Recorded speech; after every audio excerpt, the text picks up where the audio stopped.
Good morning, everyone. First of all, I do speak Arabic and I do understand Arabic, but I can't give my lecture in Arabic because I do all my work in English, all right? So you can always ask questions in Arabic and I can understand. And I will not be switching back and forth because it's not easy for the translators, all right? Before I start, I'm going to ask you to do something that you don't like to do, which is come to the front. I don't understand why we have to do all of this. So whoever's in the back, all of you come to the front.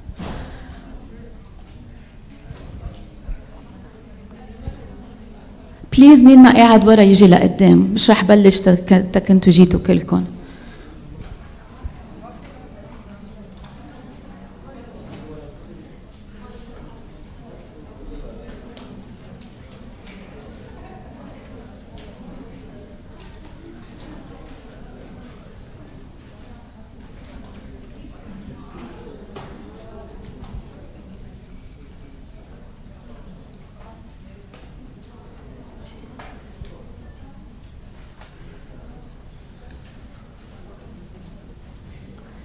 Anyone participating needs to be in the front.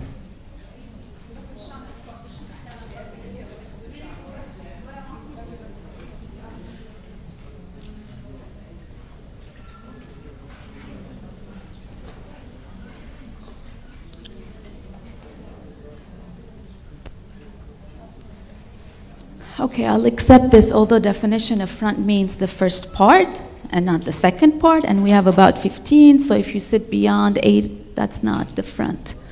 But today I'm going to talk about frames of conflict in the media.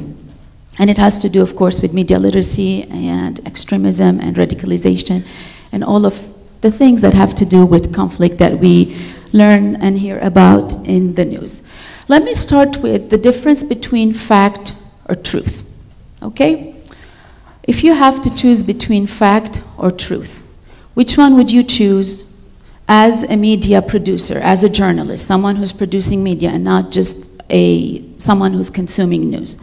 Which one would you choose, fact or truth? And tell me why. Yes.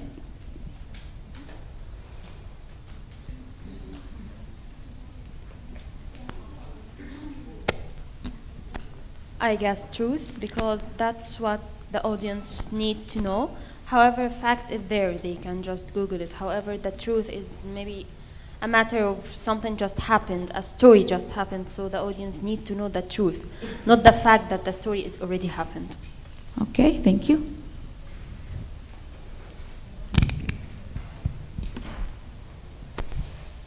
Sorry.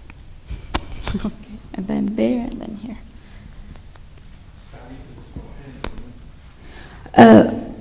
fact يعني ما بعرف حقيقة truth يعني حقيقة واقع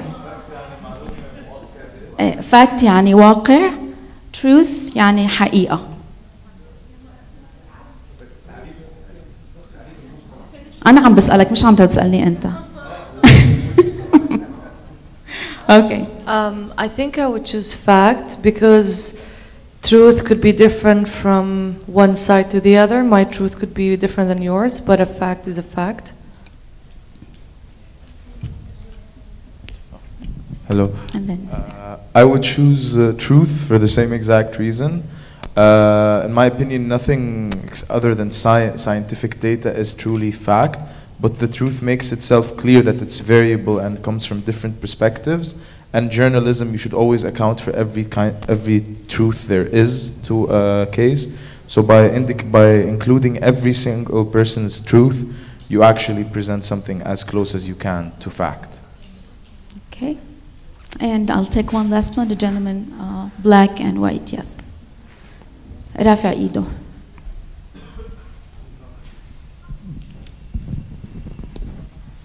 الحقيقة لأنه الواقع هو اللي بحصل على أرض الواقع قد يكون يدخل في موضوع التسييس يعني ممكن يكون حد عمله علشان يوصل لي فكرة ويكون هو حصل أصلا واقع بس حتى يدخلني في متاهة إنه أنا بدي هيك حتى أوصلك إنك تفكر هيك فهو حصل أما أن الحقيقة هي مطلقة قاعدة مجردة يعني إنه ما في مجال فيها للشك.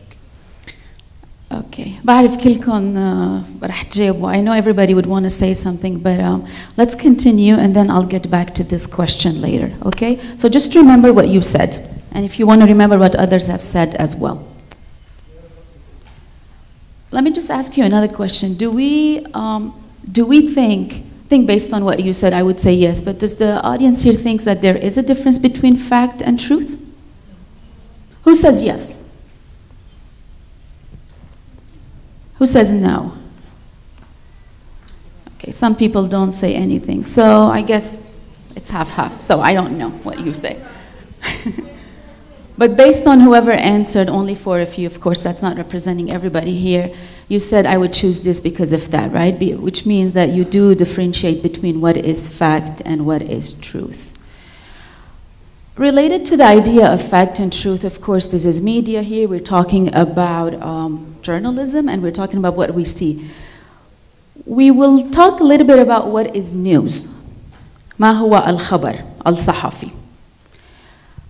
First of all, do you know who these people are? These are Ivanka Trump's mother and father. Ivanka Trump is Donald Trump's wife. Donald Trump is the president of the United States. Okay, so his mother and father-in-law. Do you think this is news if you see this photo? Of course, there's a story with it. Is it news? Oh, sorry, Melania, yes, I'm sorry. No, I'm sorry, Melania. Ivanka is his daughter. Thank you. News or not? Who says it's news? Let me tell you what the news is. They just became US citizens.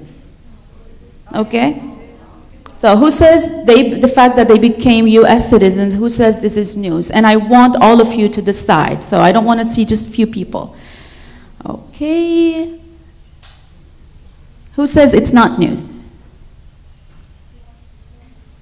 All right, so those people who say it's news are more than those who say it's not news. This is Paris Hilton. She's the heiress to the Hilton chain, so very rich person. If you're born, I guess in the 80s or early 90s, you would know, or before that, you would know who she is because she was very famous for a while as a reality star. Now it's Kim Kardashian, but before that, it was, I would think it was her that started this whole reality show. So this is Paris Hilton. She's a socialite. She doesn't kind of have a job. She's only rich, and she goes to parties. The news with this story is that, and the news was on Elle.com. Elle is a magazine for whoever likes fashion and beauty news. And the story is that she will not watch Lindsay Lohan's reality show. So, is this news?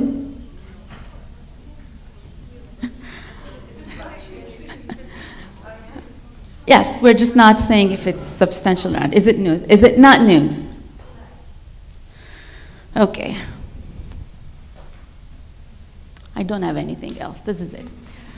Why am I asking you all these questions about things that we see every day and things that kind of make sense to some of us but not to all of us?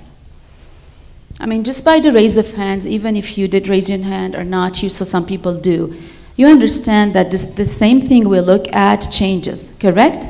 It changes based on our perceptions and so many other factors. What is news?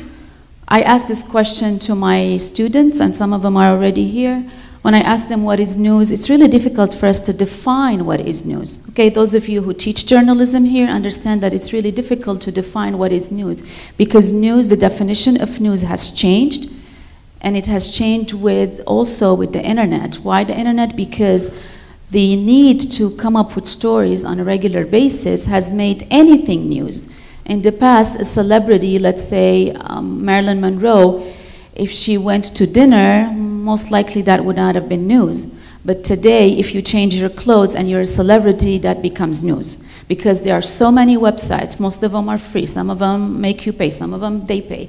All of these news and the need to produce stories on a 24-hour, 24/7 hour basis, that has made it possible for anything and everything to become news, whether that's substantial news or not, We have to decide whether that's entertainment news or actual news or not. That also makes a difference. Now, I put two opposing examples. I would have put a story about the G8 summit or the G20 summit, and all of you would say it's news, correct? Because it's something that matters to the world. But a celebrity news might not really matter that much. But is it still news? According to the websites and the news organizations that use it, then it is news. All right, so it's really difficult to do that. So what is news at the end of the day? This is a phrase that's well known in journalism in academia. It says socially constructed representation of reality. Okay? It's a little bit dense, but there are words here that you can break down and understand what it is. Socially constructed representation of reality. We have 4 words that define what is news. Okay? I want you to take just 1 minute. I'll give you 1 minute to think about what does really mean. Okay? What does this really mean? That news is a socially constructed representation of reality. And I'll ask you for your answers.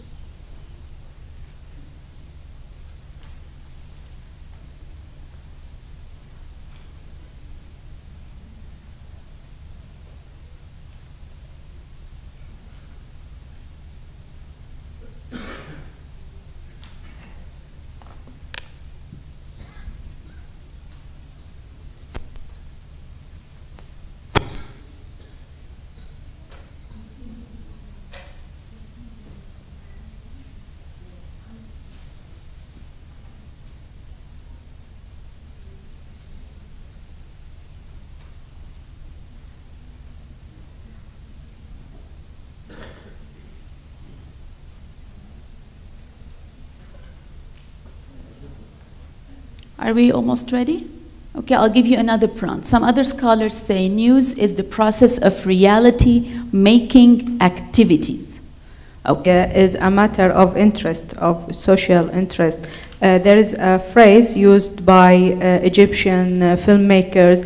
They say الجمهور عاوز كده, means audience wants that. That, in my opinion, means that audience and society drives the wheel of making media by putting interest.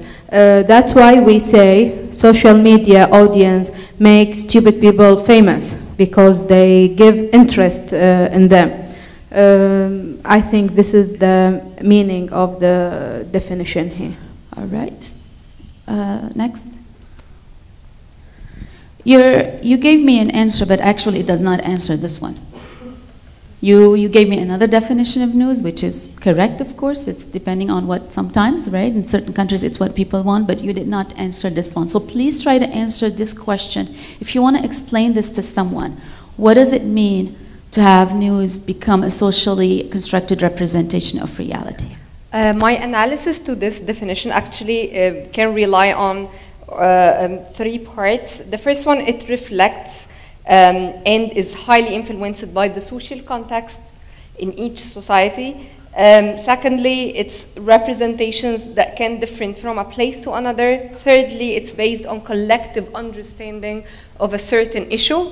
And for example, if something happened, water poisoning in America, for example, this will be interpreted somehow in American news, but when it comes to Egyptian news, for example, it can be interpreted from a completely different perspective to show that even America, the biggest power in the world, they have such social problems, and we are like lacking everything, so people just relax. Even more civilized people have the same problems just as us. Thank you. Yes. Then I'll take one more.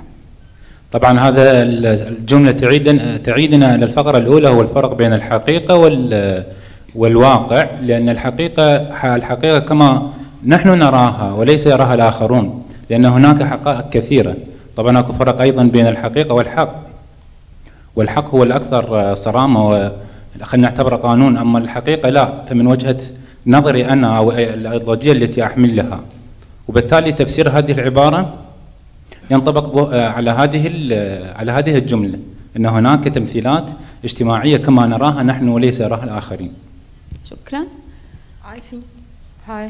I think news, how we say what happened, depend on two dimensions. The first one, individually, our beliefs, our concepts and principles, and depend also our co-culture, the domain system of culture inside our society.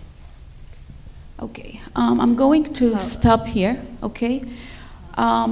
If you heard so many of them, each one of you said something somehow similar yet different than the other, okay? And if I stop at every word that every one of you said, we're going to stay here forever today. And I'm sure if I go through the room, you will give me some more answers. All of these are correct, yes?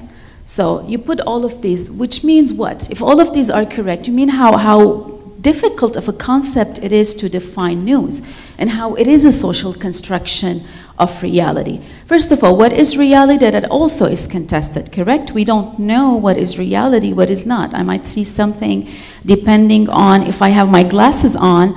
Reality is that you have so many colors. If I take them off, we have less colors. I can't see that well. So, all right? Or I'm serious, I mean, or your hair color, or some of the things. So this is still reality, correct? Nothing is changing. So if I put a lens on, something will change in how I see things. So it's your own understanding of things. Socially constructed, this is an extremely important topic, and the gentleman, he said it very well. A lot of things, and some of you also said it, and I know a lot of you are thinking it has to come from the way we are raised socially. All right, we will stop at this point a little bit more later on as we talk. And it is a representation. The lady here, you said something that is, you said two things that are contradictory. You said one is that it reflects society, and one you said that it is influenced by society. It could be both, but these both are not the same thing. Okay, think of something that is influenced by society or something that reflects society. They're not the same thing, but sometimes you choose this or that, and sometimes you choose both, all right? Again, which makes it much more difficult for us to define. If somebody has to ask me what is news, I wouldn't know how to say it, because it's really difficult to focus on what it is. How many of you have worked in journalism where you are in type of a role in a type of a role that says what content is? So producer, journalist, anything that you're allowed to say what content is.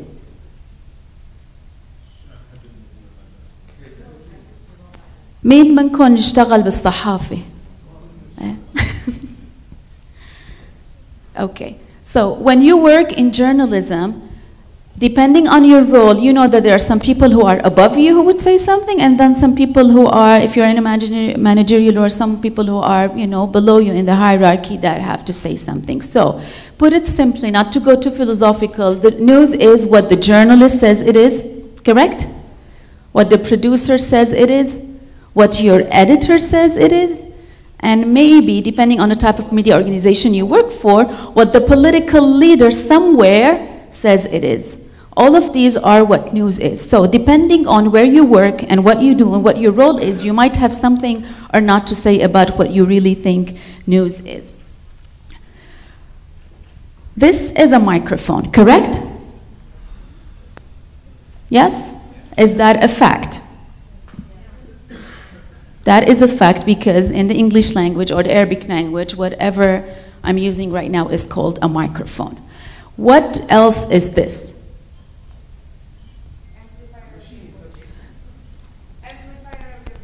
Amplifier of my voice. Okay, great. Something else. What else is it? A tool to communicate. Great.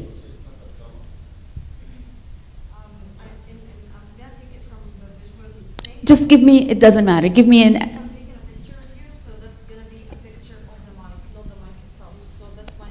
Okay, so a picture of the mic, all right? Anything else? Yes. A medium, all right? Yes? Okay. A metal, a piece of a product that's made of metal. Just one more. Be creative. Yes. A reflector of your voice. A reflector of my voice. Okay. Do you agree with all of these? Are they all correct? Are these facts or are these truths? Or are these realities? Facts. Are these facts?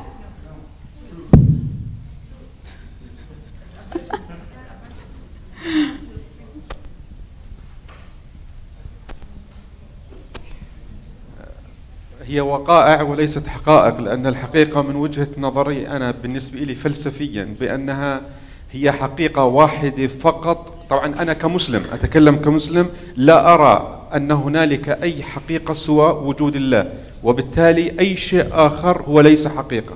فبالتالي ما هو حقيقة بالنسبة لي قد لا يكون حقيقة بالنسبة لك، وقد لا يكون حقيقة بالنسبة للآخرين. أما في الواقع فبالتالي هي وقائع وقد تكون مختلفة. Okay, this is a great answer, because number one, we're starting to now differentiate between what is a fact and what is truth, okay? Some of you might, and maybe sometimes I use them interchangeably, but they're not the same. So a fact is something that you see there that is not somehow contested, correct? Truth is more philosophical and it's more ideological, okay? And in religion, we know in Islam and also in Christianity and in other religions as well, there are absolute truths, okay? Absolute truths are something that nothing can change. Now, I would like you to just put religion aside a little bit, okay? We're not going to talk about anything that has to do with religion, but let's just take something that, I'm not talking about God exists or not for that to be truth or not. For religion, that is an absolute truth, okay? But right now, let's just talk about the microphone or anything else, all right? But yes, there are truths that are absolute depending on what you believe in. So, this is a fact that is a microphone, but it's also a fact that it's a piece of metal. It's also a fact that it amplifies my voice. It is also a fact that if you take a picture of it, this will be a picture of a microphone, and so on and so forth. Any of these things that you say are correct. So what does this all mean?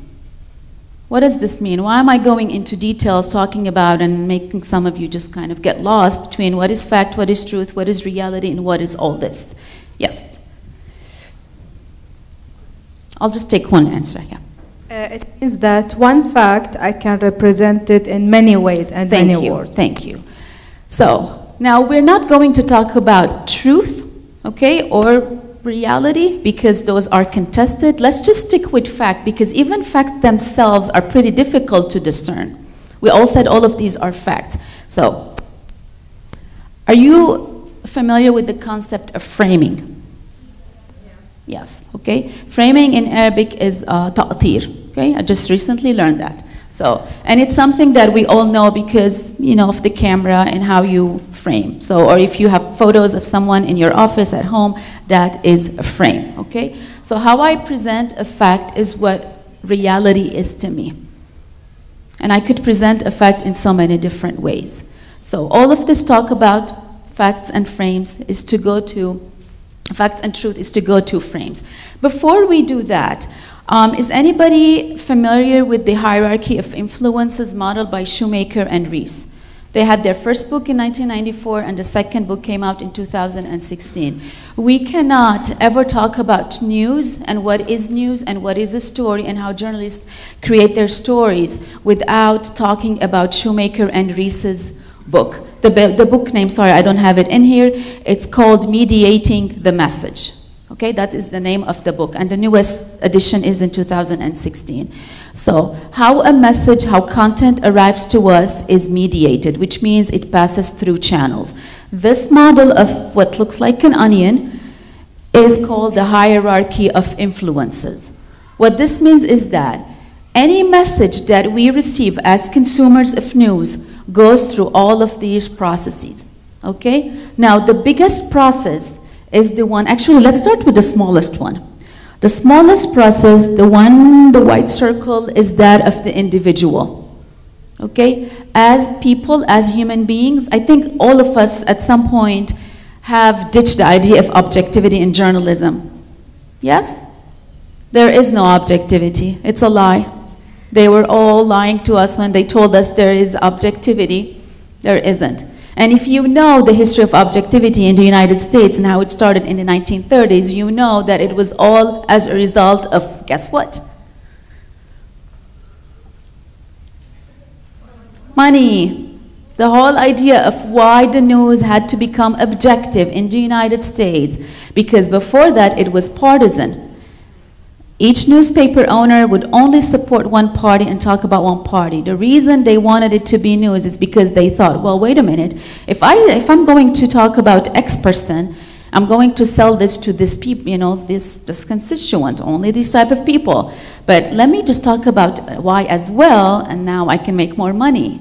That is the absolute truth. I'm sorry if any one of you just is upset, but it's a myth. It's a romanticization of what objectivity is. Now, it doesn't have to do with balance. As journalists, we learn and we teach that we have to balance our stories. So let's go back to this. As individuals, whether we like it or not, we have inherent ideologies, beliefs that cannot leave us. We try to be as objective as possible, but there's something that is who we are. And this has to do with social identity, who you identify yourself as. Each one of you, if I ask you, you identify yourself as maybe a teacher, as maybe a mother, maybe as a son, could be as a husband, a wife, a Muslim woman, a Christian man, whatever it is, correct? So these are the identities, and depending on which one is stronger than the other, we might choose the news that work for us. Now, this is you as a journalist. Go a little bit beyond that, and then we have something that we call routine practices. Routine practices in this model refer to all the things that journalists do on a regular basis, okay? If you follow politics, or if you know anything about politics, you know, just think of the TV station or the newspaper or the web page that you follow, and you know that X journalist is always reporting on the president, correct? Or the king, is that correct? These are the news beats. That's the area that a journalist goes to report on the facts on or the news on a daily basis. So these are the routine things that make it possible for media organizations to have news on a regular basis. These also affect, I'm not going to spend so much time on this because that's not the idea, just to give you an idea of how all of this works. And then we have the media organizations themselves. Okay, what type of media organization you are. If you are partisan, do you belong to a party? Do you oppose another party? Are you independent? All of this also has to do with the type of news that will get into your page, okay? And then we have a social institutions, PR campaigns, advertising. All of these also dictate what news is. And at the end, at the highest end, are the social systems that we belong to, okay? If you come from a collectivist society, it's different than if you come from an individualistic society. Now imagine the type of news that you get on your phone as breaking news, or anything you go has to go through all of that. If you've never thought about it, just take a second just to think of how difficult it is for anybody to know what is a fact or what is truth or what is reality, because all of these are talking and have something to say about what that is, okay? This gets us to the idea of framing. Do we have in this room any photographers? Anyone who's a photographer? Okay. So if you want to take, if I asked you to take a photo of this room, what would you do? Where would you stand? What type of photo would you take? Yeah, for me, I'll just stand where the people are starting. So just tell me exactly. Yeah, in the back. In the back, but not very back. Okay. So I will frame the room as fully full of people. Okay. Not the empty. I will not show the empty That's chairs. That's ugly. Yes. Yeah. It would look like nobody came to my lecture. Exactly. Yeah. So I'll just start from where people starts, and then I'm gonna just show the stage and everything. So yeah. Okay. Did we get that? So she will start somewhere right there. I don't know. You can't see. Maybe the fourth or fifth one. So it looks like the room is fuller. Correct? Okay. Yes.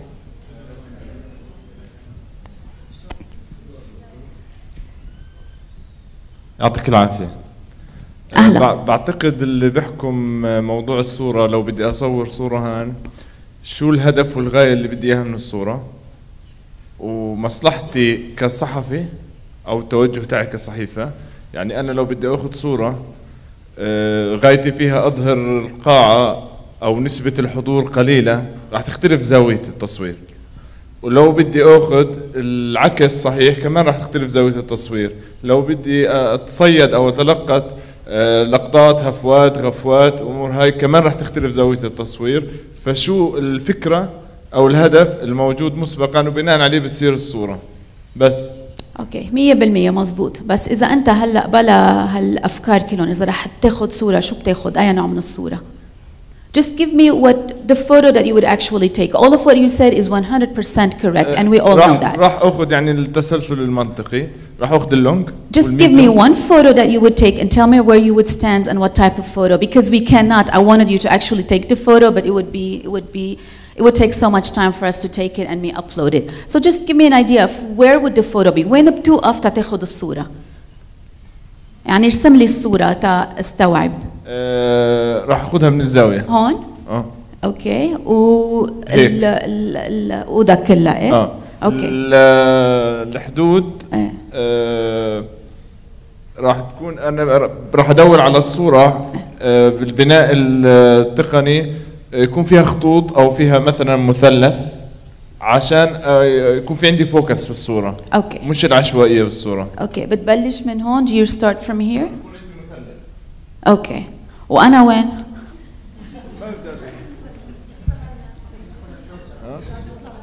لا انا ما بدي ابينك، بس ممكن انت تكوني موجودة هون ويكون كيف ما بتبينني انا؟ هاي هدفي من الصورة. Okay, anybody else would take a different type of photo, just so we can move along. Yes.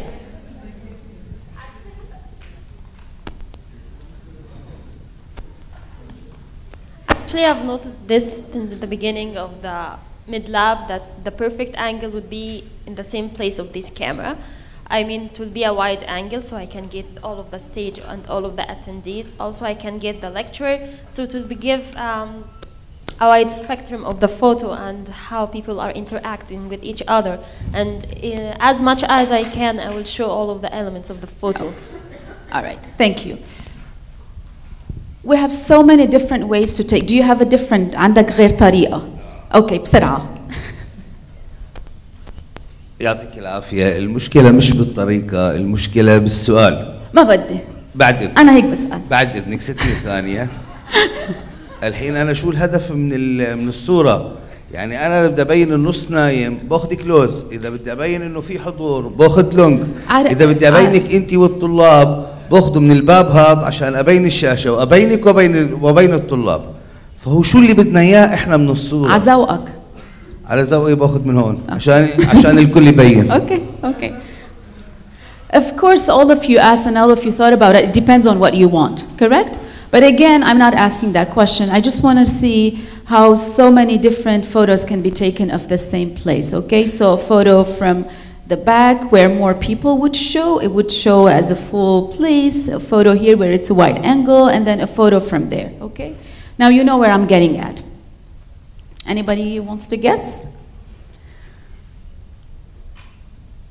So this is, yes. Okay, you asked too many philosophical questions. Just give me an answer. No? Okay. No, I'm asking a question. That's lady wearing red? Yes.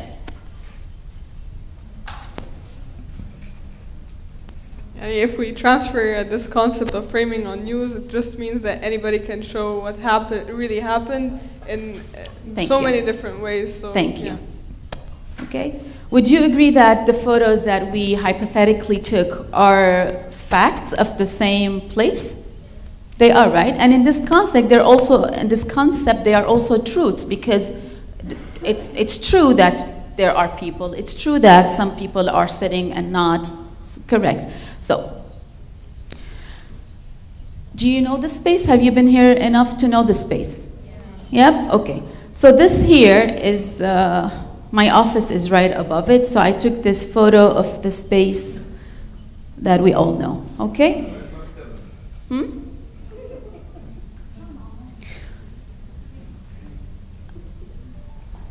Do you know this space right here?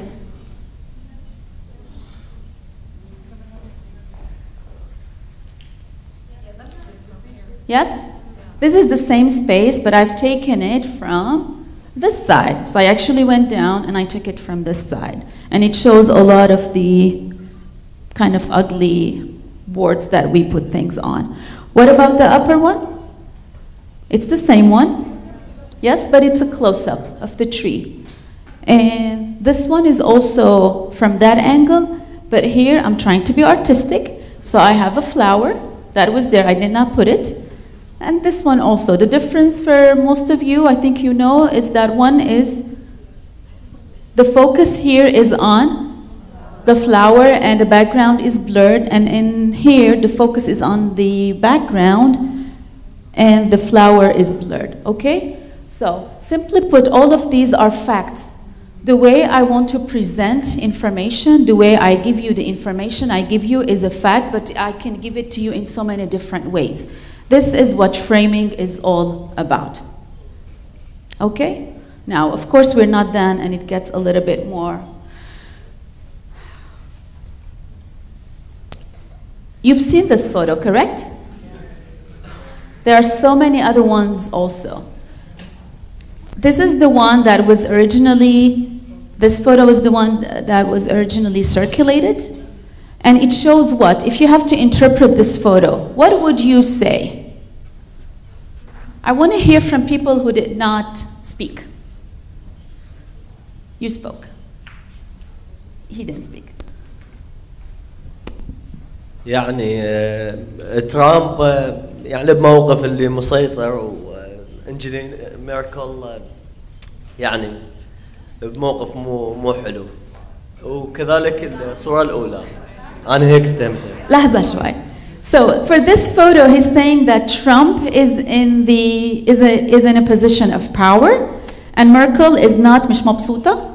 اي نعم موقف المتوسط تقريبا او هيك. Okay, so she has kind of a moderate, mediocre position. Okay? First of all, I will ask the rest of you. Who agrees with this? Okay, so I have about 4 or 5 people. All right. Yes, and then in the back. All right. So just focus on this one, okay? What would you say? I see that completely differently. Okay. I see Trump basically alone fronting everyone else, and Angela Merkel kind of in a position looking down. So it's also a way of fight. Who agrees with this? Okay. Yes. بالنسبة لنا للصورة الأولى لغة الجسد تحكي إنه بس على هيدي. Only this one, yes, please. الصورة الثانية توحي بأن دونالد ترامب يتخذ وضعا هجوميا من خلال تصالب اليدين. وضع شو؟ تصالب اليدين، وضع هجومي. اوكي aggressive هجومي. وهو غير مرتاح لما تمليه عليه ميراكل. ميراكل هنا في وضع السلطة لأنها وضعت كامل جسدها على الطاولة. فميراكل is more powerful than Donald Trump in this picture. So Merkel is powerful and he is aggressive? Yeah. Okay. Fusing her attitude, that's what. Okay, all right. Let's give a non-journalist here. Dr. Mona is a professor of education. Let's see. Hi, I have a background in literature and drama, so I'm going to use the science of proximity. He refuses to communicate. This is from Kafka. So he's closing his arms. She is really intruding on his bubble. So she's trying to influence him. So this is how I read it. All right, thank you. Anyone agree with this? Okay. Whoever agreed with, what's your name? Asmak? Ali. Whoever agreed with Ali. Do you still agree with Ali? Ali, do you agree with Ali? بتوافق مع حالك بعدك عزيت الرأي؟ أنت هيك شفته. Okay, perfect. يا منيح. Okay. Okay, someone else. مين بعد بيعطيني رأيه؟ Yes. Lady, white scarf. Yes.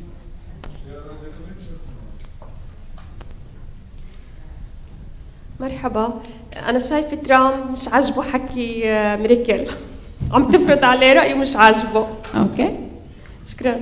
أنا شايفة ترامب بالصورة بموقف دفاعي، كأنه يعني هن عم يتهموه بشيء هو عم يدافع عن حاله ومش عاجبه يعني، فهي امباور بالصورة. Okay. أنا بعتقد إنه ترامب موجه كلامه مش لميركل وإنما لشخص آخر اللي لابس أبيض، اللي بتحمل الورقة في إيدها. Okay, I'll stop right here, okay? I mean, we can have so many. The reason we're reading this differently is because of what? Because of perceptions, because of our own frames. Okay, so frames don't only stand and start with the media, they also go back to us. Okay, so I'll take your questions maybe, or answers. أعتقد السبب بزاوية التقاط الصورة ولحظة التقاط الصورة هو السبب اللي خلق الاختلاف بين الصورتين بس. Okay.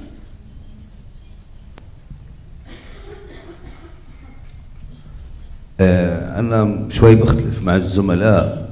الصورة اللي تحت بتبين ترامب كأنه هو على صفحة والبقية على صفحة ثانية.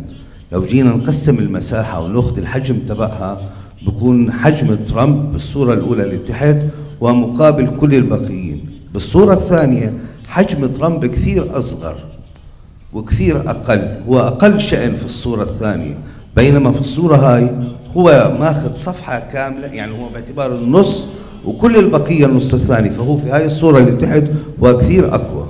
بغض النظر شو هي نظرتها، سواء هي معصبة ولا مش معصبة، هذا ما له علاقة. Correct. So we can interpret a photo so many different ways, okay? And the reason I put photos because they're visual and we can interpret them in a lot of ways.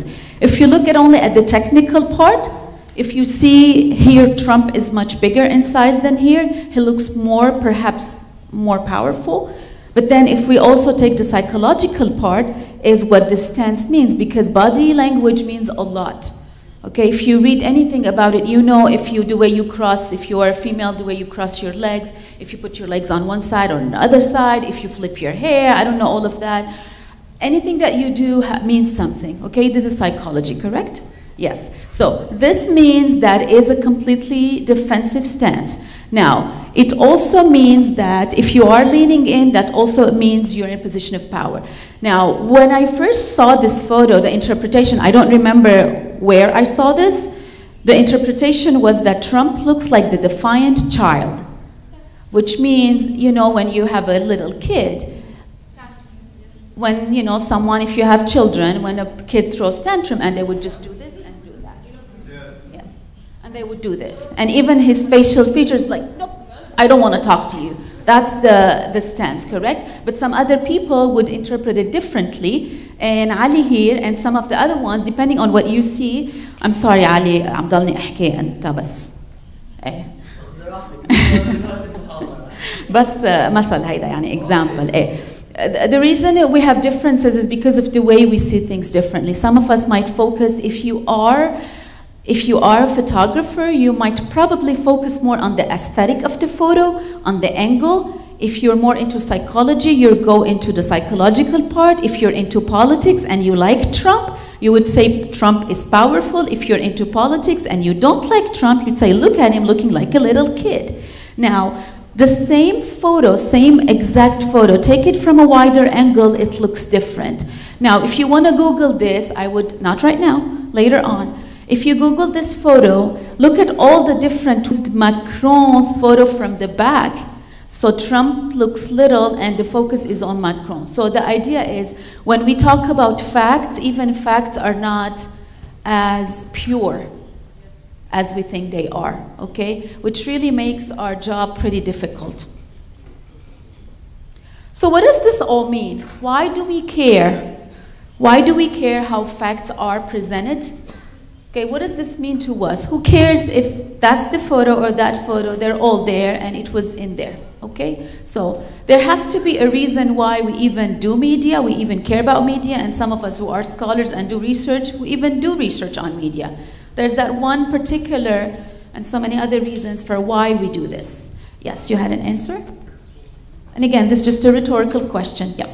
Because understanding the way media works, giving us the power to make public opinions. Okay, so you're proponent of the media effects model that says media have some power over people and might change public opinion. Yeah, exactly. Okay, there are lots of theories in journalism that support this and some of the other ones that don't support it. Okay, but this is one of the models in media and journalism that talk about media effects and how media can influence public opinion. Okay, any other reason why this matters? Yes. Because in order for a person to make a judgment about any certain public issue, I believe if the person is media literate, he has to expose himself to a wide range of media representations and media sources, and by understanding how they are completely different and how they target the same issue, it enables us to understand how we can make our own judgment out of the whole thing. So we can make it more, we can make more insightful and powerful opinions about the whole situation. All right, thank you. So you answered the question I was going to ask class, which is, what does this all have to do with media literacy? And, you know, of course, there are so many other things also have to think about, but, you know, being media literate means knowing that all of these exist and being more critical in the way we consume information, correct? So instead of saying, yes, that is a fact, or no, or right, or wrong, look at Trump, look at some, you know, or Merkel, look at how they are doing this, look at some other different sources, just to kind of have a better picture of what is going on. Because we believe if we look at the same room, so many photos of this room, we have a better idea of what really happened in this room. One photo might not show the lecturer, another photo might not show empty spots, and another photo might show only empty spots. All of those are correct, just like the photo I took of the area upstairs, correct? So, frames at the end, they affect consumers, which is us, because they do what? They help them learn, interpret, and also evaluate information. This is how media give us information. When they give us a frame, they are telling us this is what you need to know about this topic, this is how you need to interpret this topic, and this is how you evaluate this information. Okay? If you think this is it, it will be a little bit more difficult. Now let's look at the most famous and most used definition of framing in American literature. Okay? This is by Robert Entman in his article in 1993. There's so many words in here that we need to consider. So I know it might be a bit difficult for the translation. So Entman says, to frame is to select, so that's the first thing we're doing, select some aspects of a perceived reality and make them more salient in a communicating text in such a way as to do what? One, to promote a particular problem definition, causal interpretation, moral evaluation, and treatment recommendation. Okay, I did this. 9 different things a frame does. Can you imagine how powerful it is that line that you read, the photo that you consume, all of this is one definition, but there are so many other ones, but most of the scholars use this one. But all of this just to tell you how many levels something goes through for the media to do it. And then we're not even going to talk about the psychological side, is how you accept that information. Did you have a question or a comment? Lahza. So basically, by this definition, it doesn't have to be either factual or truthful, right? If you like take it by words, it doesn't have to be. Yes. Okay. Well, factual it has to be, because we do believe that we don't want to spread lies. But again, a fact is different than you know, I show this as a fact and someone shows it as a fact. Okay, so truth becomes something different because truth has so many, has a pack, you know, has a big package with it. Now. Okay. إعادة أنا ما بعرف عيد. Okay, so to frame. To frame is to select. أنا بالعربي. Whoa. You can? Okay. Please.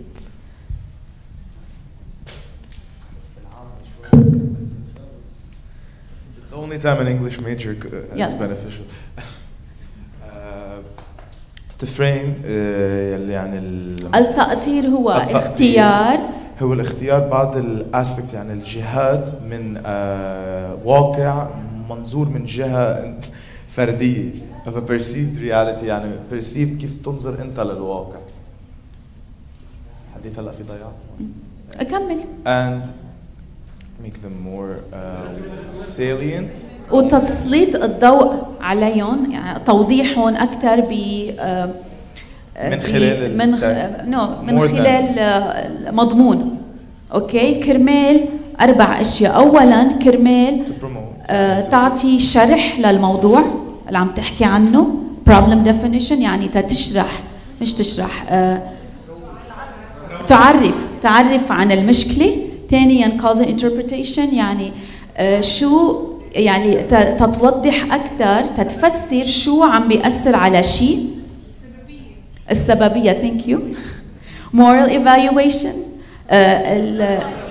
التقييم الأخلاقي and treatment و لحظة توصية علاجية. ميرسي كتير شكرا. قلت لكم ما بصوى بهول الكلمات بحكي عادي بس مش الحالة شوي ولا مظبوط بس هيك أنا تعلمت عربي هلا أول الكلمات. Okay, the idea here is it's really difficult. Imagine you have to do this for everything you do because this is what really a frame is. It's what a photo is. It's what a sentence is. All right? So,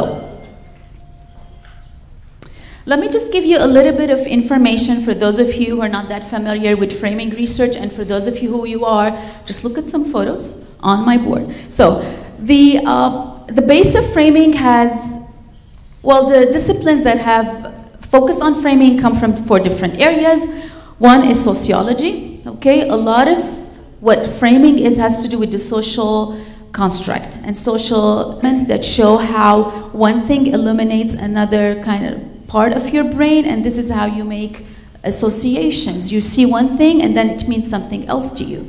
We also have it in, and these are the different nods that can, of course, what side they're looking at, but most of these do come and do consider sociology, psychology, political science as well. There are also economics and so many other areas that have influenced a frame. Now let's go back to photos, okay?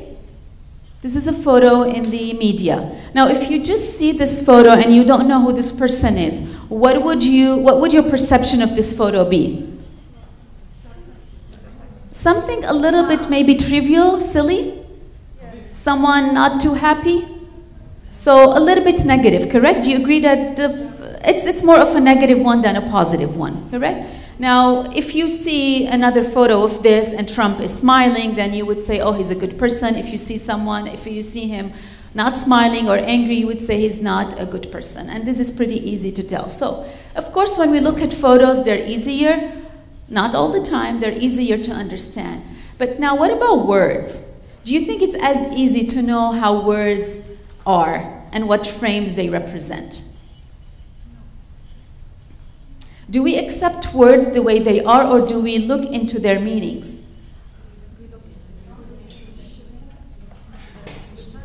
All right, I'm going to stay with research and tell you how different ways words are framed. First, grammar, qawaid, okay? The English grammar and Arabic grammar and any other language grammar has an effect of how the frame is presented, which means it affects us. So look at these 2 examples. What is the simple difference between them? One is passive voice and one is active voice. Okay? Passive voice means فاعل ومفعول. Passive voice means that I don't know, I don't know who did the action. Okay? So only the action is there. الفعل بس موجود. ما بعرف مين الفاعل. Okay? The crowd was attacked. It means that somebody attacked the crowd. We don't know who. If we look at the first one, the police attacked the crowd. This is active voice. This means I know who did it. بعرف مين الفاعل. Okay? If you have to look at these two and look at the first one, would you say someone is to blame for the attack? Yes. Now, what does this relate to? So now we're blaming someone for the attack. Which part? Causal interpretation. The change of grammar, changing one word or two words in a sentence by showing that someone did it, tells me what the media want me to know about what happened. So they're focusing on who did it because they want me to know that this person is responsible for it. The police are responsible. If we go back to the idea of facts, both of these are facts, correct? Yes, the crowd was attacked. That is a fact. It happened. And yes, the police attacked the crowd. So something as simple as language, as grammar, change of one or two words could change the entire meaning and how you take this. Now, you might say this is just one sentence, who cares? Imagine how stereotyping works. We're all stereotyped in different types of ways, correct? As a group here, for the most part, I know we have a few non-Arabs here, correct? Yes. And you can take an example of you. Where are you from? Germany. Any? Yes? Bulgaria? Bulgaria? Okay. All right. So Europe. Can we say that? Now, if you say that to, to people, different areas, everybody's like, no, because Europe has so many meanings. So even countries that are close to each other don't mean the same thing. So, anyway, if you think of how you are stereotyped, how do these stereotypes form? How do we accept stereotypes without thinking about them? Yes? I think a very important reason is because people like to generalize. They don't like to get into the detail and look at the full picture. Yes, so a generalization. If I generalize this as Europe, it means all of you are Europe, and you could have extremely different views of what it is. Even Western Europe is different than Eastern Europe. In Western Europe, all the countries, Scandinavian countries that are very similar in so many ways, yet they are extremely different in other ways, okay? So, how do stereotypes work? By repetition, okay? These are the nods that we saw in that figure. The psychology of this is one thing leads to another. If every time, let's say, you see a lecturer, okay? And it's a female lecturer, and let's say the lecturer is always wearing a skirt, okay? You saw this 10 times. The first 10 females you saw were lecturers were wearing a skirt. The 11th one, you would think that female lecturer always wear a skirt. Yes? This is silly, but it's true. This is how we learn about things. It's human nature to learn about this, but the problem is with the generalization. Is if every time you see in the media someone presented this way, any stereotypes we have against us or we have of others come from some type of representation that keeps repeating itself, okay? Simply put, for this group, Arabs are represented in an extremely clear way in foreign media. Yes? For the most part, they have, look at all literature, all studies on it, they have 3 or 4 different ways that they are represented. Foreigners are also represented in a certain way. Females in a certain way, someone homosexual in a certain way. All of these have different representations, but all of these representations give us some type of stereotype of what these people are. What about descriptors? We're staying with language here, okay? This is similar. Both of these are the same. But here we're mentioning that they were 2 Arab youths, and here we're saying they were 2 young men. So the difference is we're adding, this is correct and this is correct. But adding one word, describing something, okay, would describing something would give you information. He focuses on the word Arab here. He focuses on the word Arab, yes. for sure. Yes. So now let's say the issue has nothing to do with an Arab, okay? I don't know, you were walking in New York and you are an Arab, but you're also American and you've lived there your entire life, you don't even speak Arabic. Maybe you're wearing something that identifies you as an Arab, okay?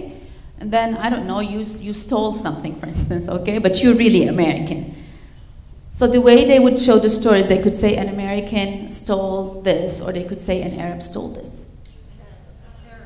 No, I'm just saying they could do that, right? So if you say an Arab stole this, the image of Arabs is still the same as, oh, they're bad people, okay? If you say an American stole it, it's just another American. In American culture, if you are familiar, and I'm sure most of you are, this is the major case with females, how they are presented, and also with African Americans, okay? We see them repeatedly being shown the same manner. So here, one word only could change so much. The fact is still a fact, but then adding one word to it could give you another type of information. This would go with the problem definition, all right? Also moral, also interpretation. You are causal interpreter. You're saying who did what, and you're showing more information about the topic. Let's talk about some concepts. So now we're not now talking about a word, but we're talking about something that's not tangible, that you cannot touch, okay? Global warming is affecting the environment. Climate change is affecting the environment. What is the difference between global warming and climate change? I don't know in Arabic if there is a في فرق بالعربي عم بيقولوا لك. تغيير المناخ واحتباس الحراري. Okay, thank you. What is the difference between, lady in the back, yes?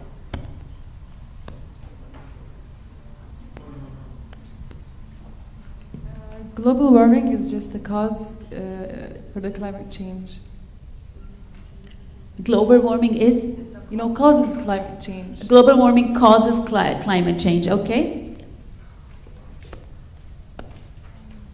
Thing is, there are certain political implications that are tied to global warming. So there are a lot of people who deny that there is global warming because oil and gas companies, they don't want to take any initiatives to change their ways. So they use this climate change word. It's sort of a euphemism. It's a milder word, and it takes away the idea that the earth is heating up and there's an actual problem. So they use climate change for that? Yes. You're mostly correct except for the last part. It's the opposite. Yes. Global warming and climate change are highly political words. If you have to guess who uses global warming and who uses climate change, Republican or Democrats? Global warming is a word that Republicans use. Climate change is a word that Democrats use. Climate change is much bigger than global warming. Global warming is only a part of climate change. So I did not know about this until a few years ago. I would just say the word that I see most. And now if you pay attention, go to the news that focus on one, are pro-Republicans or pro-Democrats, and you would see which word it is, okay? Same with baby and fetus, okay? So if you read she aborted the baby or she aborted the fetus, if you have no feelings at all, if you don't care at all about abortion, whether it's a female's right to abort or not, which one would you identify with? Which one you would say, oh, haram, oh, I'm sorry for her? With the baby. Because a baby is a human being that is cute little baby, right? A fetus is still a biological thing in the body. Okay? Again, don't put the religion in this. That's a different matter. But now if you have to guess who uses the word baby and who uses the word fetus in American media. Republicans are pro-baby. I hope everybody is pro-baby. Republicans are anti-abortion. So every time Republican media or conservatives talk about a female losing or wanting to lose the inside, that would be, they would use the word baby because they want to add to it a fact that this is a human life. Even if it's not outside, it's still a human. And those who are pro-abortion, so mainly liberals, focus more on this being a fetus and not a baby because they think it's a woman's right to abort or not, okay? So one word as a concept could change. I'm going to go over these quickly and you will have this lecture, put up on the website. So just to give you an idea, the structure of a news story also dictates what is the frame that is being used. The byline, whether it comes from a reporter, a female or a male reporter, yes, believe it or not, even that affects the frame that you're using. The visuals, the layout of the entire thing, is there news that relates to the story? The sources we use, which is really important. If the reporter wraps up the information, at the end, if the reporter stands with the mic and gives a brief or not, or at the end of a news story. The source expertise. Are the sources experts in what they do or not? And what type of expertise you would put down there for the sources? The sequence of events, what came first in a news story also tells you what frame the media are pushing. And all the different components that you can think of a story. If we go back to the entire model that we talked about, okay? And focus on these three stories. We know the first person is Putin, okay? He is familiar. Do we know the last person? The third? No, but looks like a... No, this is just the source. It's just a female who is cleaning something, correct? Yeah. The second one? It's a demonstration. It's a demonstration, it's a protest, okay? The reason I wanted to show you all of this is that the media tend to get their information mostly from what type of people? The third, the first? The media, if you just think of stories that you get, whose voices are heard in the media the most? Those who are in power, okay? Those who are in power, those who are significant are the ones that are heard. The ones that are not heard are the ones who are not significant, okay? Now, these two have a lot in common, correct? These are people that we don't know who they are. They are just people like all of us, unless we have celebrities here, okay? So, she's a female person and these are male boys. What is the difference? Do we get this person's voice heard ever? I don't like to use ever, but extremely rarely, right? In a news story where you just ask a person who doesn't have any position, what do you think of this? We don't get that. What about this? Do we get their voices heard? Sometimes. When do we get their voices heard? When do we get people who are somehow nobodies, who are not in power? When do we get their opinion? Trying to make change. Trying to make change, okay, what else? When they gather, thank you. When they gather, when there are protests, this is when we hear from these people. Is this good or bad? It's very bad, okay? Because if you go into this literature also, all of the studies tell you that the media always, and they always show these type of people as a mob, as angry people.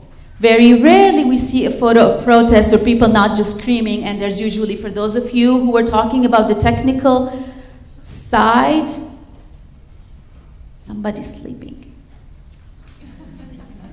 All right? So somebody else who is talking about the technical side of photos, okay? Don't you always see a photo of someone close up and screaming in the front of a photo? Yeah. That denotes anger. Even if you are pro these people, there's always this idea of a mass. People are always together and presenting this some sort of an angry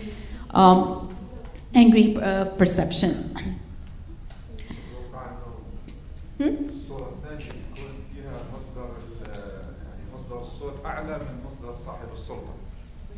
شو يعني؟ الصورة الثانية يعني دائما وابدا احنا بنقول بانه الامه مصدر السلطات او الشعب مصدر السلطات، فبالتالي التاثير من التظاهرات او يعني مصدر الصوت بيكون اعلى من مصدر السلطه اللي هو فوتر. تاثير على مين؟ بشكل عام. على مين؟ على المجتمع بشكل عام، يعني مثلا الرأي العام بالعادة هو الذي يغير السلطات، يعني مثلا نعطيك مثال في الوطن العربي، التظاهرات اللي صارت هي غيرت سلطات أصحاب السلطة نفسهم نتيجة الثورات اللي حصلت، فبالتالي السلطة لدى الشعب أعلى منها السلطة لدى صاحب السلطة اللي هو يعني اللي بيمثلها. Well, this is not a fact. This might be your truth, but it's not a fact because research shows otherwise, or it shows it depends. I agree that if people come together, they can topple governments, but that's not really what happens. It could happen sometimes, and just because it happened a little bit in the Arab world lately, just think of all the hundreds of years of history that didn't work. I understand what you're saying, and you are correct. But I'm saying that the way the media present these protests, they're always anti-people.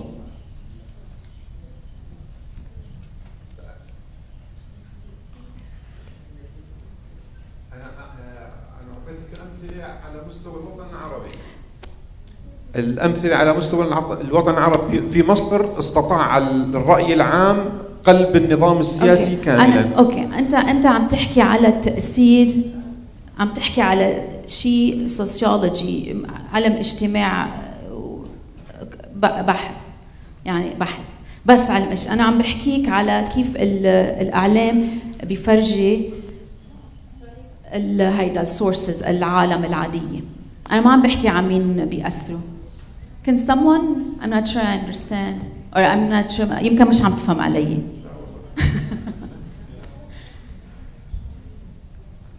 بعتقد عم تقول إنه هي عم تفرجيك كيف الإعلام عم بيفرجي كيف الأمور عم بتكون مش. إيه، أنا مش عم بحكي على التأثير، لأن هيداك شيء وضع غير. أنا عم بحكي على وقت الإعلام يفرجوا إنسان عادي منه مهم، بيفرجوا عادة بيفرجوه مع جروب كبير، مع مجموعة صاخبة صوتها عالي، أوكي، وبطريقة سلبية. أنا ما عم بحكي على التأثير على السياسي، ولا على التأثير المجتمعات، ولا على التأثير إنه أكيد إذا يعني إذا الدولة ما رح تعمل انقلاب على حالها، حدا تاني بده يطلع ضدها تتروح. أنا بحكي عن القوة، قوة المصدرين، من أقوى من الآخر، هل هو صاحب السلطة أم الرأي العام؟ أنا أرى بأن الرأي العام هو أقوى من صاحب السلطة وإن كان رأي الدولة. Okay, I respect your opinion, but I'm just saying that I'm not talking about that. أنا ما عم بحكي عن هذا الموضوع، عم بحكي على موضوع تاني. Sorry. Plus, when it comes to power and effects, we have very different information about that. So I do respect your opinion if that is what you believe in. Okay, all right. I'm going to move on just to. Okay. Okay, في أحكي؟ طيب هلا احنا لو كنتي قعدتي قدام بركي كنت شفتك. مرضت قعدت قدام الاي قتلنا، مو قادرين نقعد قدام. سوري. اللي بدي احكيه هلا، اللي بيشتغلوا بالاعلام بيعرفوا انه نحن لما بنصور احتجاجات او اعتصامات دائما بيقولوا لنا خذوا الصوره اللي فياتها اكشن، فياتها غضب، لانه في بعض المدارس الاعلاميه ما بتعتبر الخبر الا الشيء السيء او الشيء المزعج هو خبر.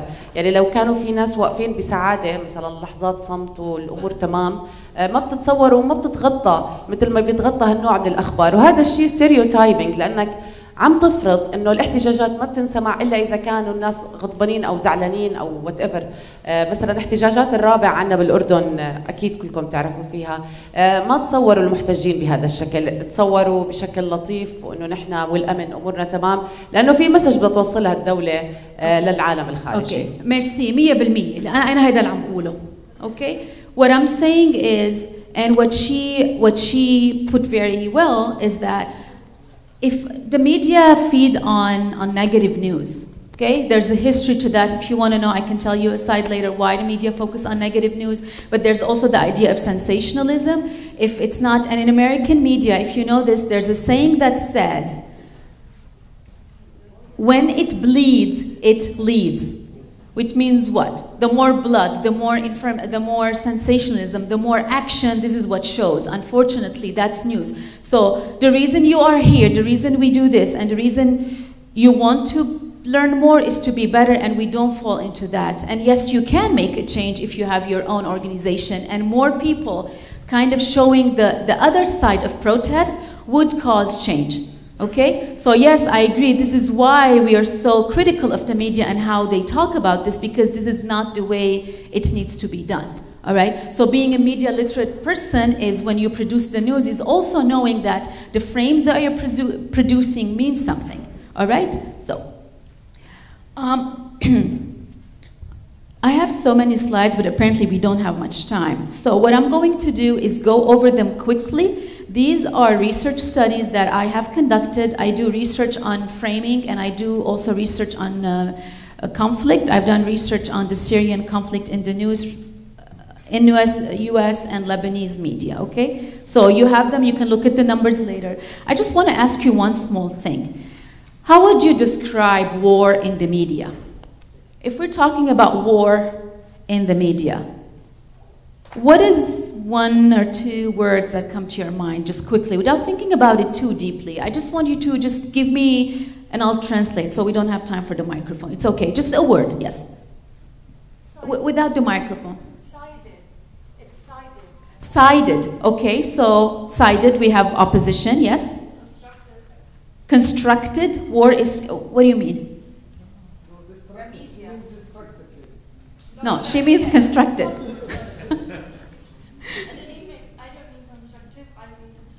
Yes. What do you mean by, so it's not, it's made up? It's made up. Okay, how it's portrayed, yes, it's staged, okay?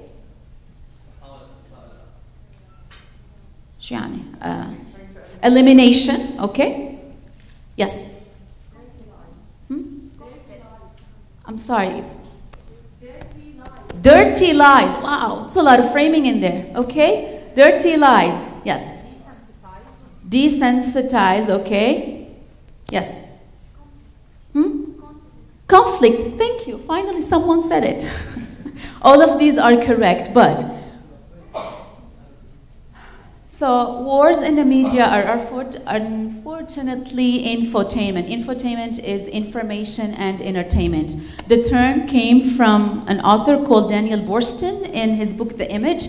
It's a really wonderful book about stereotypes and about how we, not much stereotypes, but how the media present information, okay, and what we take. The book's name is The Image. Talks about infotainment, so it's a lot of information that is presented as entertainment. There's a lot of visualization, a lot of sensationalization, conflict, and how you trivialize information. This photo is from, it has a longer story, so maybe I can skip that, so we can go to the other one. It's when TV stations were waiting for American troops when they went to ashore in 1991 in Somalia. I think it was Somalia. Just quickly, some of the information. So these are images of injury and death in media, okay? This is about Iraq. So the images in blue are the ones that are for US and coalition troops, so US and their allies.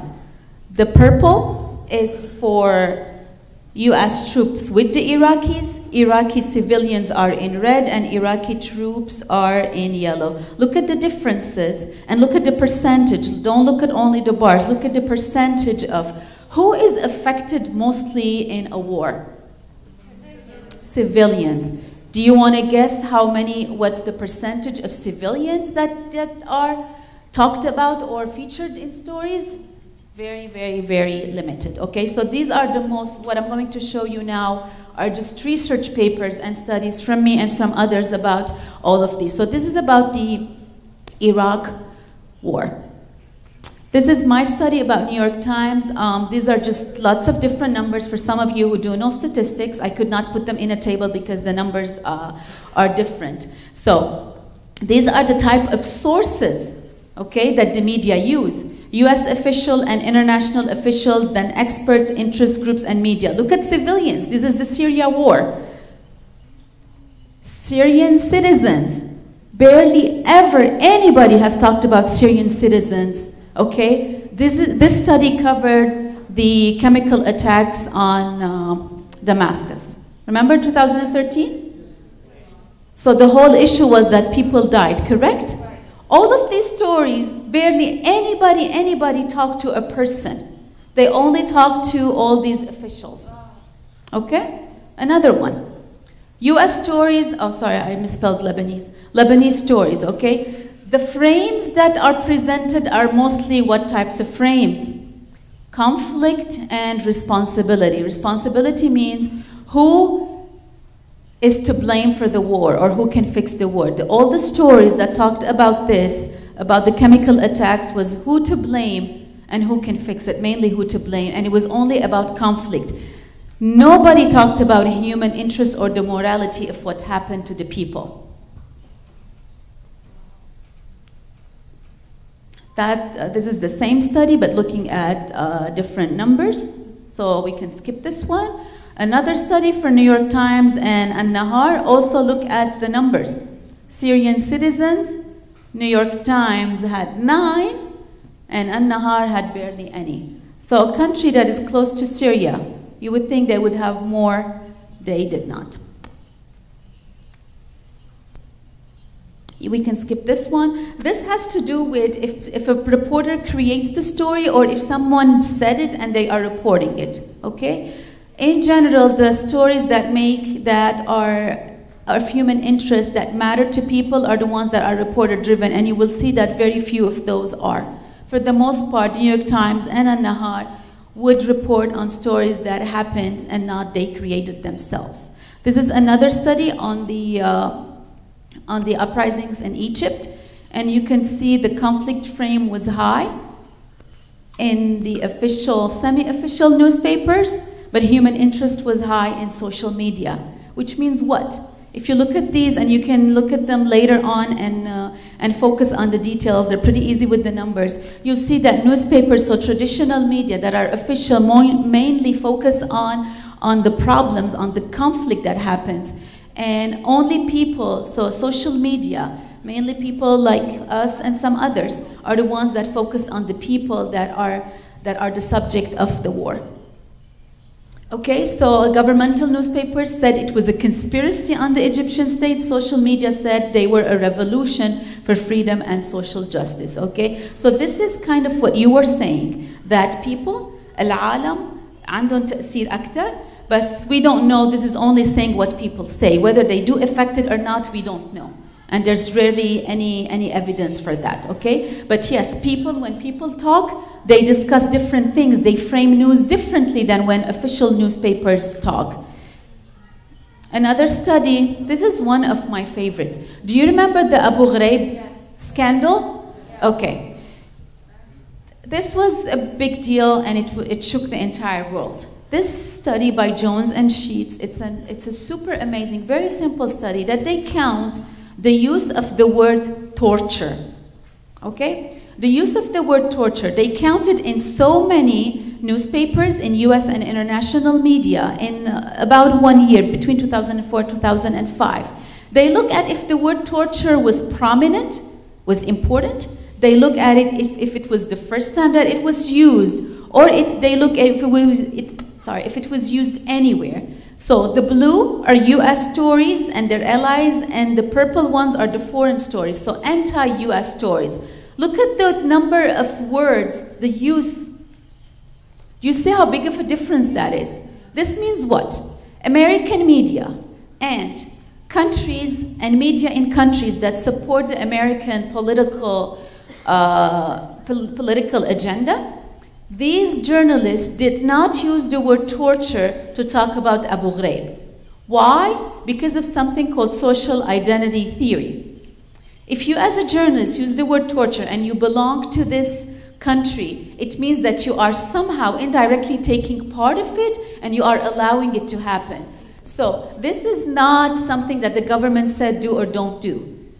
This is so many different countries that just by you being a human being, that little circle, the first one in the hierarchy of influences, you being a human being, you refuse without even knowing to talk about Abu Ghraib, saying that it was torture, because this means that your country or the country that you belong to supports this, so you don't do it. So these things are not done because you like them or not. These things are done subconsciously.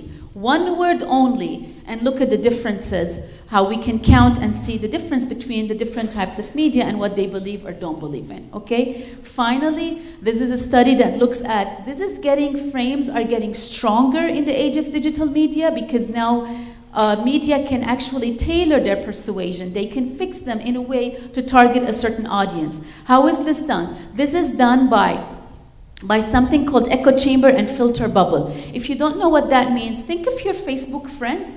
Think of the bubble, this area that you live in. You might think that you have friends from this world and that world and from Mars and I don't know from where, from the moon, but the reality is that most of your friends are somehow in a close circle. And you know this when you see the same type of news being shared. This is called the filter bubble. Those Americans and some of the other countries in the world, people from other countries who are liberal, who didn't think Trump should ever win, were completely shocked.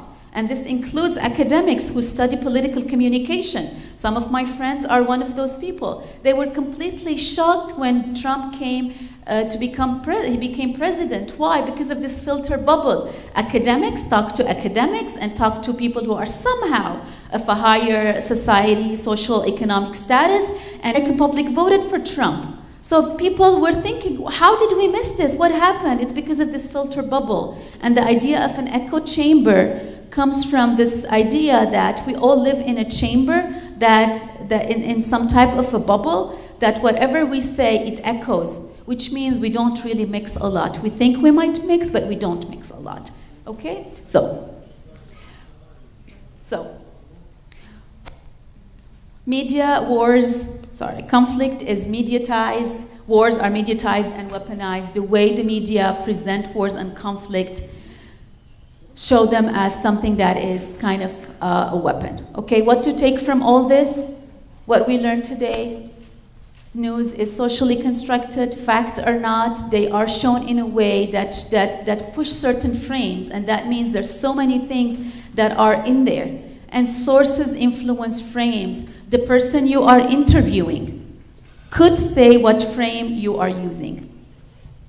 All right? So this is it. Thank you. If you want to, my email address is this one if you want to ask me questions, and my Twitter account if you want. Just please no Facebook or Instagram, okay? My presence on Facebook and Instagram is different. I know we are out of time, but I'm here if you want to ask questions, okay? Thank you so much.